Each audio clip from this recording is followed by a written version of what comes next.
আসসালামু আলাইকুম। সবাই কেমন আছেন? আশা করি ভালো আছেন। চলেন আমি আজকে দেখাবো গ্রামের দৃশ্য। আসলে গ্রামের দৃশ্যগুলো অনেক ভালো লাগে। আর শীতের মধ্যে তো বলাই লাগে না। এই যে শীতে চলে আসছে, দেখেন এত শীত, তারপরেও রোদ বের হয়নি, গাছ লাগাতে চলে আসছে, গাছ লাগাবে। এই গাছ লাগায় অনেকগুলান গাছ একসঙ্গে লাগাচ্ছে, একটা একটা করে গাছে উঠে, এত কষ্টের ফল। এখন তো সেভাবেও গুড়ের দাম পাই না গ্রামের লোকেরা, কিন্তু তারপরেও কষ্ট করে হলেও লাগাই। দেখেন মুখে চুনটা দিয়ে দিচ্ছে খেজুর গাছে, কারণ কেউ যেন চুরি করে রস খেতে না পারে, এই কারণে। হ্যাঁ, আর আবহাওয়াটা দেখেন চারপাশে কেমন।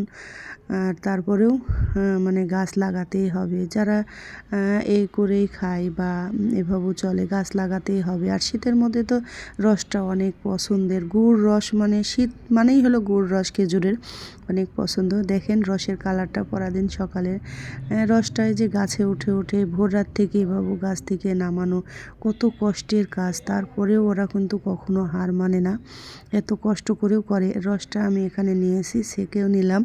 আর এখন আমি এটাকে মুড়ি দিয়ে খাবো। আমার তো রস খেতে প্রত্যেকদিন অনেক মজা লাগে।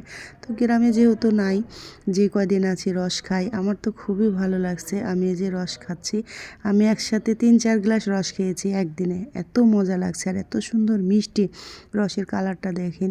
আসলে আল্লাহর কি নিয়ামত, আল্লাহ কি কোথায় থেকে কি দিয়েছে একমাত্র আল্লাহই জানে। আল্লাহ সব কিছুই ভালো জানে। ভালো লাগলে লাইক, সাবস্ক্রাইব, শেয়ার করে দিবেন সবাই।